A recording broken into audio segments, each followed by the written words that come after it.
Good morning, good morning, good morning. Another glorious and awesome day. And, oh, my tablet's getting in the way. And last night, I was listening to Richard Roberts, who you might know as the son of Oral Roberts, who was a well known, I was going to say evangelist. He wasn't an evangelist, but he was a healing minister. He had a lot of great healings in his ministry to the point where, which always kind of struck me, Bob Hope, if you know who Bob Hope is, he was a well-known comedian who would go and do comedy shows for the troops and stuff. Very well-known and respected. But Bob Hope would play golf with Oral Roberts every once in a while.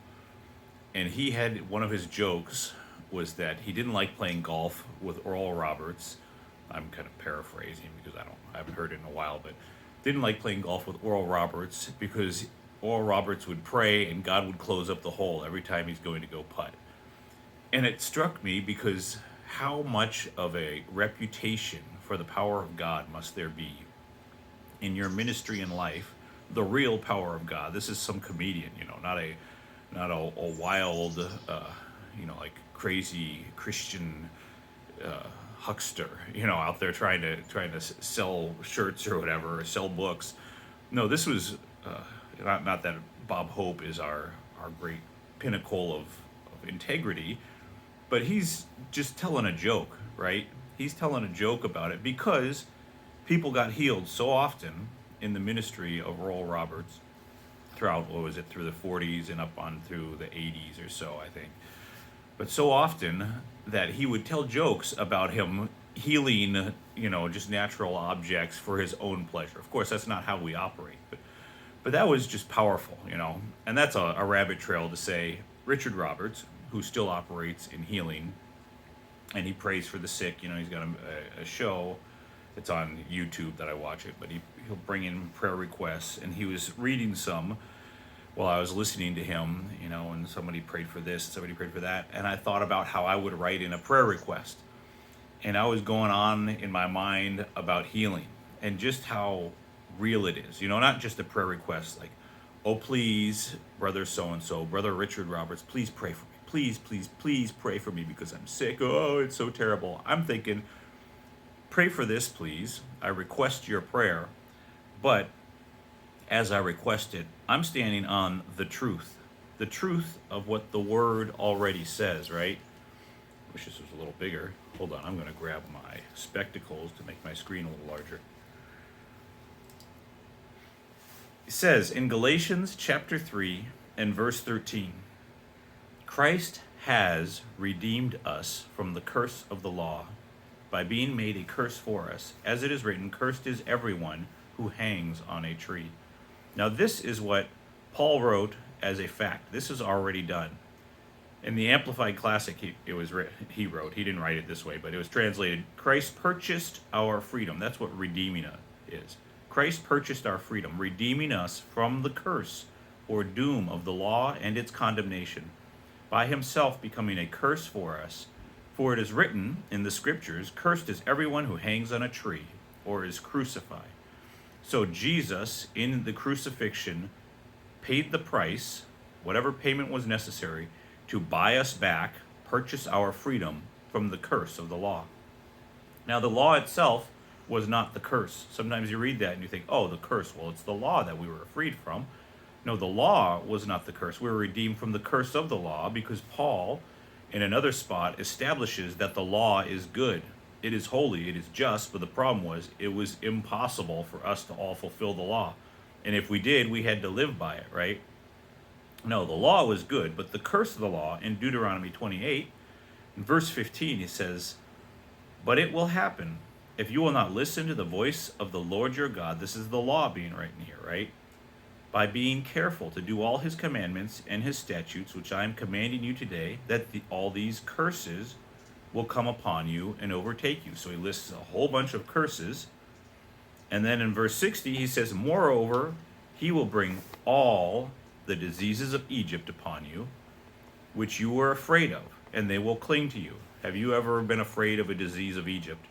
The only one I know of, I can think of, is the botch of Egypt written in the scriptures. And we don't know what the botch of Egypt is, but we know we don't want a botch, period.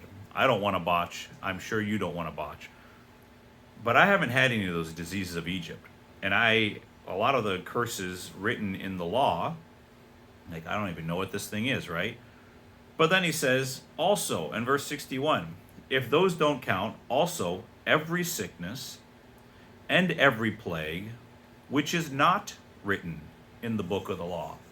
Well, when you say everything, here we go, my little example, I have in here a little cloth that cleans my glasses. Here, I'm giving you a gift. This is my gift. It's pretty pitiful. Okay, I'll give you a different gift. I'll give you everything that is not in this glasses case. Well, that's everything, right? If it's everything that's in this is this one thing.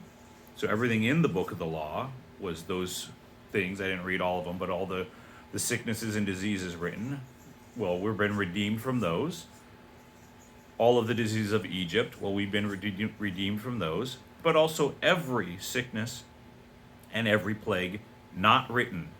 Everything he didn't record will the Lord bring upon you until you are destroyed. So everything, every sickness, every disease, Christ purchased our freedom from it, which means he redeemed me from every sickness in the book of the law and every sickness not in the book of the law, which means every ailment, every sickness, every disease,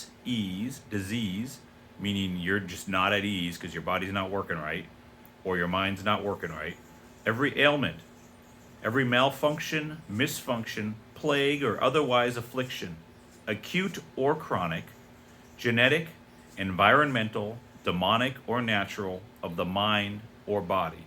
Everything. Now, if there were some sicknesses of the spirit, we would be redeemed from that too. But when we get born again, we get new. We get born again of an incorruptible seed. So I don't think there's any such thing as a sickness of your spirit now. It's not touchable. But he's redeemed us from all that, mind and body, known and unknown. That's sometimes the devil will try and come and say, hey, the thing you got, it's the exception. It's the case that Christ didn't redeem you from. Oh, you don't know the name of it. You've got a very unique case. You're not quite sure what's going on. I'm sorry, if you don't know the name of it, how can you come against it? How can you stand in faith? Christ, I got it right here, has redeemed me. He wrote it down from the curse of the law. It says in Isaiah 53, by his wounds, Isaiah prophesied, by his wounds, speaking of Christ, the Jesus, we are healed. By his wounds or his stripes, the beating on his back, we are healed. In 1 Peter 2:24, Peter reiterated it, that by Christ, he reiterated that it was Jesus, and by his wounds we were healed. He said it's been done. Jesus bore those stripes on our body, and by those wounds we have been healed. Healed of what? We already went over everything. Now you might say, okay, well, what am I supposed to do now? He didn't say, by his wounds you have been healed, so if you ever have a symptom, that means you're a bad Christian or this word doesn't work. No, by his wounds you have been healed. It's a done deal. He didn't say, well, if it's a done deal, that means you should never take care of your body, because if you really did, that would show that you're not in faith. No, by his wounds you have been healed. Of course you are eating right. Of course you are taking, if there's some medicine that is actually good for you and not not loaded with side effects and terrible, that's something that is supposed to be beneficial to your body, right? It didn't say that means you're out of faith. Faith is of the heart. Faith is listening to and obeying what God says to do. That might mean you say, hey, this pill I don't need anymore because I'm already healed. But that's only if you hear from the Lord in your heart that that's what you do. But it says by his wounds. Don't let me rabbit trail too much. By his wounds you have been healed. Symptoms, ailments, or I don't want to even say ailments. Ailments, there's no such thing anymore, right? Because you've been healed. But the feeling of affliction, conditions, what you're going through, those things we don't say, oh, well, that just doesn't exist. No, you say, I've already been healed of that.